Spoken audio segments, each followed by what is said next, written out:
তো অনেক দিন পরে তোমাদের সাথে একটা ছোট্ট ভিডিও শেয়ার করছি। আমার অনেক দিন ধরেই জ্বর, সর্দি, কাশি, তো কিছু ঝাল ঝাল খেতে ইচ্ছা করছিল। তো আজকে চিকেন এনেছিল, তো ভাবছিলাম একটু চিকেনটা ঝাল ঝাল করে রান্না করব।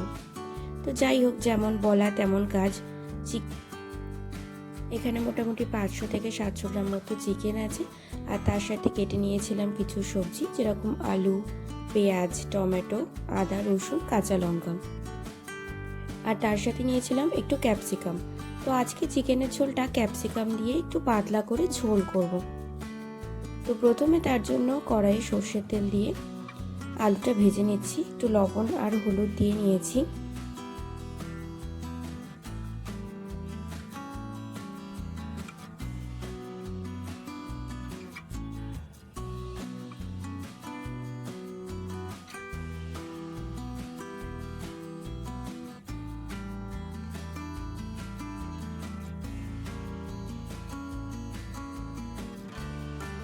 তো দেখতেই পাচ্ছ আলুটা একদম কড়া করে ভেজে নিয়েছি।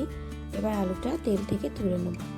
এবার ওই তেলের মধ্যে দিয়ে দিয়েছিলাম তেজপাতা, তারপরে দিয়ে দেবো পেঁয়াজ কুচি। তো পেঁয়াজটা একটু নরম হওয়া অবধি ভেজে নেব। এর মধ্যে অল্প লবণও দিয়ে দেবো আমি।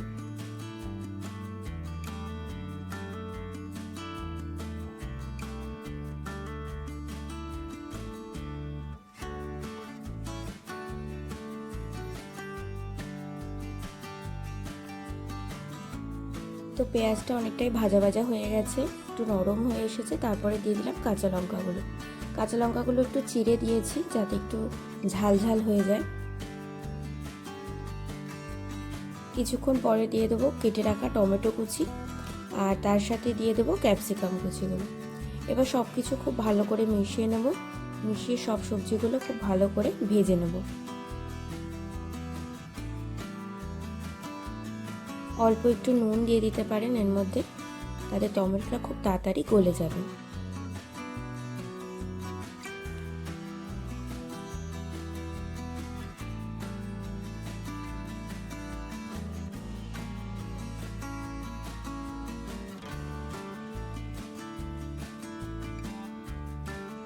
তো সব সবজিগুলো মোটামুটি ভাজা আমার হয়ে গেছে। এবারে এরপরে দিয়ে দেবো আদা আর রসুন বাটা। আমি আদা আর রসুন বাটাটা একসাথেই দিয়ে দিয়েছি, আপনারা চাইলে আলাদা করেও দিতে পারেন। প্রথমে রসুনটা একটু ভেজে নিয়ে তারপরে আদাটা দিতে পারেন। তো এবার আদা রসুন বাটার সাথে সব কিছু খুব ভালো করে মিশিয়ে নেব এবং খুব সুন্দর করে এটাকে আরও একবার ভেজে নেব।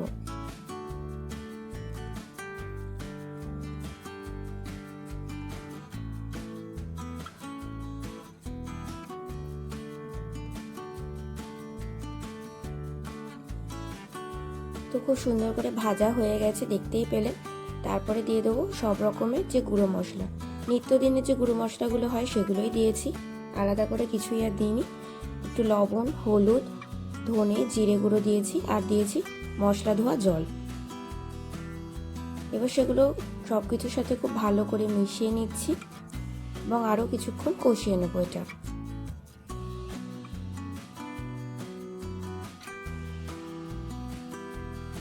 তো এরপরে আরেকটু ঝালের জন্য দিয়েছিলাম কাশ্মীরি লঙ্কা গুঁড়ো। এটা আপনারা নাও দিতে পারেন, কাঁচা লঙ্কা অনেকটা দিয়ে দিলে যদি ঝাল হয়ে যায়। তো আমি একটু কালার আর একটু ঝালের জন্যই দিয়েছি এটা। তো মশলা খুব ভালো করে কষানো হয়ে গেছে, মশলা থেকে একদম তেল বেরোতে শুরু করেছে। তো এরপরে আমি ধুয়ে রাখা চিকেনগুলো এক এক করে এর মধ্যে দিয়ে দেবো।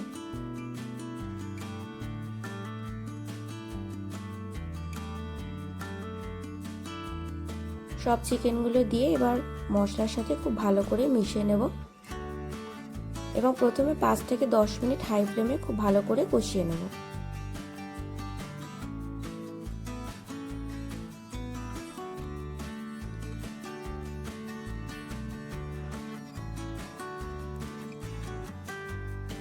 পাঁচ থেকে 10 মিনিট পর পরে গ্যাসের ফ্লেমটাকে কমিয়ে দিয়ে এটা খুব ধীরে ধীরে সেদ্ধ করে নেব।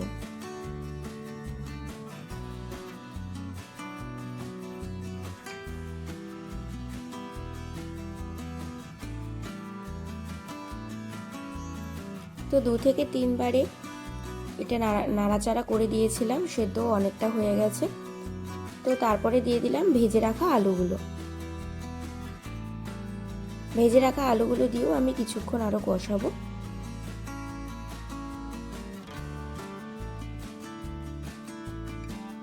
তো দেখতেই পাচ্ছেন আলু আর মাংস খুব ভালো করে কষানো হয়ে গেছে, একদম কড়াইয়ের গায়ে লেগে যেতে শুরু করেছে।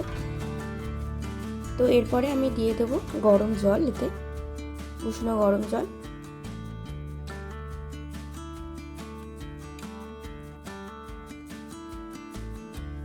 যতটা পরিমাণে ঝোল রাখবেন সেই পরিমাণেই জলটা দেবেন। আমি একটু মাংসটা ঝোল ঝোল করবো বলে জলটা একটু বেশি দিয়েছি। তো তারপরে কিছুক্ষণ ঢেকে রেখেছিলাম, আলু সেদ্ধ হয়ে গেছে, গরম মশলা গুঁড়ো দিয়ে নামিয়ে নেব। তো কেমন লাগলো ভিডিওটা অবশ্যই জানাবে। টাটা।